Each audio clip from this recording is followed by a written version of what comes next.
Hello. I recently completed my first 18 months as Frostburg State University's president. This is a good time for some reflection and sharing of our accomplishments and my future goals. Let's look first at several of our collective accomplishments. When I arrived in May 2016, we had just completed our Middle States self-study, and it was clear that we still had some work to do. In addition to recommendations the university community proposed, Middle States asked us to provide better documentation in two areas: our assessment and planning processes and assessment of our general education process.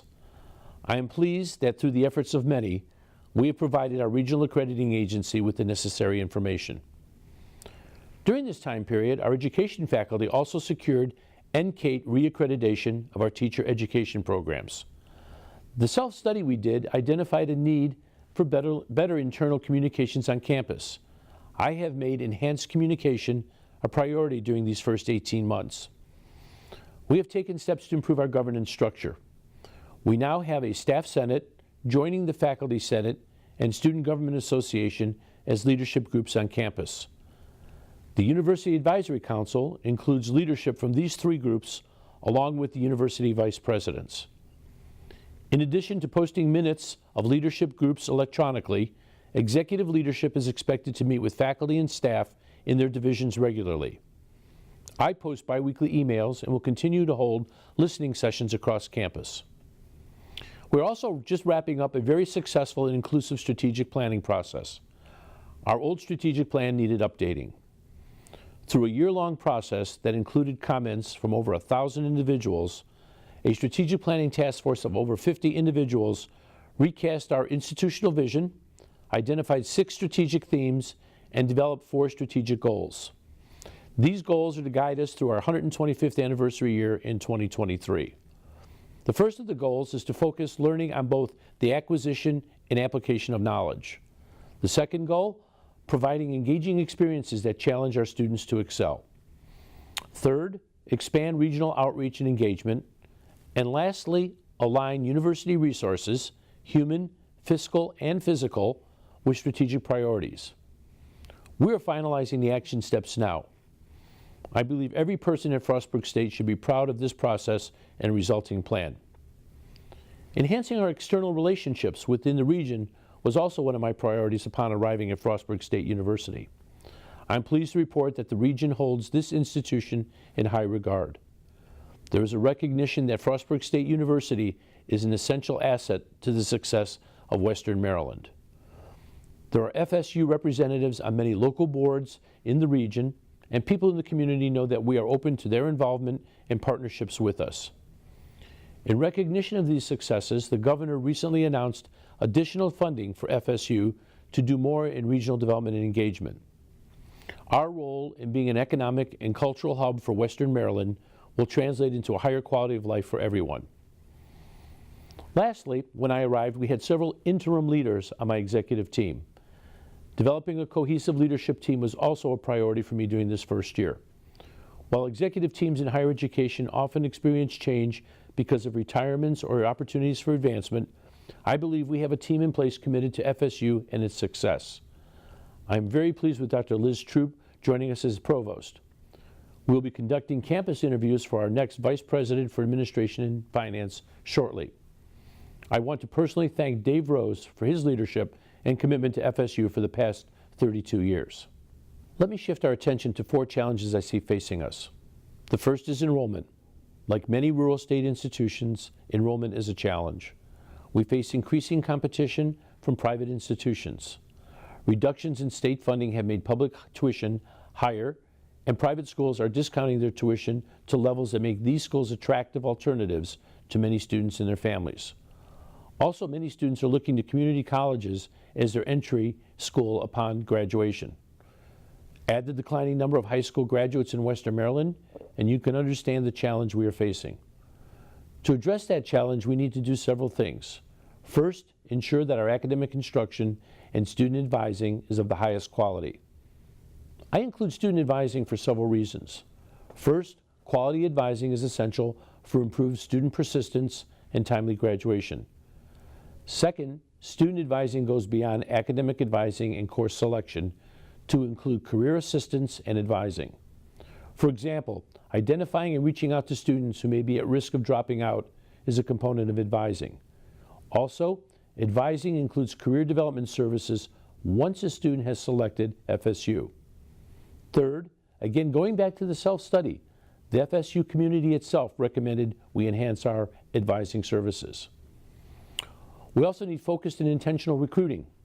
We need to be smarter in recruiting students in a much more competitive environment and using our resources, including scholarship dollars, to recruit the best students to Frostburg State. We also need to use technology more to stay in touch with prospective students and their families. For example, the use of a glossy view book as a primary recruiting piece has been supplemented with frequent short messages to students and their parents. Lastly, we need to recognize that there are at least 3 student markets out there: the traditional high school graduate, the college transfer student, and the adult learner. That brings me to the third action item. Ensure we are offering academic programs that meet student interest and workforce demands. The provost, as academic leader, the deans, and the faculty must take the lead in this initiative. The educational landscape continues to change. I ask the faculty and academic leadership to join together to examine our program offerings. I'll return to this point later. A second challenge is keeping the university moving forward, or as I might put it, keeping the train on the tracks. Some have talked about right-sizing the university as another way of expressing this need. Others have talked about identifying priorities and that we can't keep doing everything we've done in the past. The strategic plan theme on facilities and resources speaks to this challenge. We have begun the process of looking at performance-based funding model rather than the traditional incremental budgeting model that assumes a steady state in university operations. The steady state in higher education, if it ever existed, is clearly not today's model. Changing our model will happen in stages. I commit to everyone that we will use data to inform the process and be transparent. The decision to set aside funds this year for strategic planning is one such example. That decision was reached after a day-long joint meeting with the University Advisory Council and the University Assessment Committee. The third challenge involves marketing our institutional reputation. When I interviewed, the comment was made that FSU was a hidden gem. We need to lose the adjective hidden and brag on our accomplishments, faculty, staff, and students. Our alums have great stories and wonderful accomplishments. When a graduate leaves FSU, they are on the path to success. I also believe that high school guidance counselors need to know more about today's FSU. It is on my executive team and me to take the lead in being intentional about what we do to market this great university. Your help in telling and living our successes is essential. I hope you agree marketing without quality makes no sense. The fourth challenge is campus climate. In talking with alumni, I realized this campus is much more diverse than it was for past generations of FSU's graduates. That diversity is not only in terms of ethnic and racial background or gender identity, but also region and academic interests. The one constant is that Frostburg State University continues to serve many first-generation college families from Maryland and the surrounding states. Student diversity provides a wonderful learning opportunity for today's students who will be engaging in a global environment. At the same time, inclusion and a sense of belonging does not occur automatically. We have the opportunity to create something special here because of our diversity. But that will not happen without our being intentional in creating an inclusive and respectful environment for all on campus. So where do we go next? The strategic plan will guide us as we move forward. In that context, allow me to offer 2 thoughts. The first is improving our retention and graduation rates. This is an area under our direct control. As many of you know, especially those who are parents of college-age students, one indicator of an institution's reputation is its retention and graduation rates. Parents want their students at schools where the likelihood of graduation is high. We need to look at all of our services and operations to examine critically whether they are helping students succeed or are obstacles to success. This is not a matter of reducing standards. If anything, we should be increasing our standards and providing the resources for students to meet those standards. And yes, the students bear responsibility for their performance as well. We're all in this together. From my end, I'm working with the FSU Foundation to reduce financial issues as a barrier. I would like us to set a target of above 80% in first to second year retention, with a graduation rate in the mid-60s.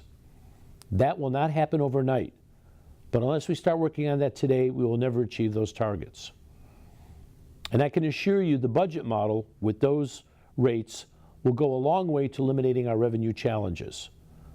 The other thought, again consistent with our strategic planning priorities, is a careful examination of our academic program offerings. Our academic programs should address two criteria. There should be student interest as well as workforce career demand. I use the word career instead of job. We are educating students for future success, not training them for a job. I hope we all believe that many of today's graduates will be engaged in careers a decade or two from now that are different from today's careers. So the challenge to faculty and academic leadership is to provide breadth and depth during the student studies year. I ask that we consider 4 aspects of our educational offerings for the immediate future. The first focuses on general education. One of the Middle States visiting teams suggested that, and I quote, "Working with multiple institutional stakeholders, including students, FSU should endeavor to find ways to make the general education curriculum distinctive as one of its institutional strategies." I focus on the word distinctive. What can we do that would make FSU unique and a leader in ensuring students have the prerequisite skills and knowledge to be career-ready, liberally educated, and engaged citizens? This is consistent with one of our strategic priorities. The second aspect deals with examination of our academic majors and minors that have seen a decline in student interest or workforce demand. Instead of automatically saying we should eliminate the programs, I ask the faculty to consider recasting the programs to generate greater student interest or address specific workforce needs.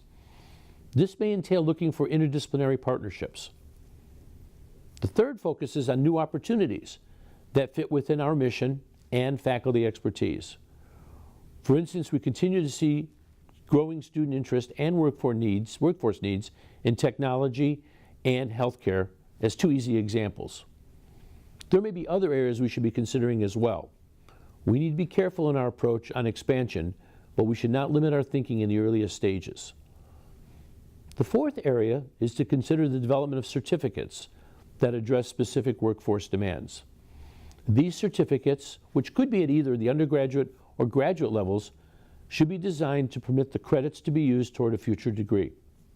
In all these cases, time is an important factor.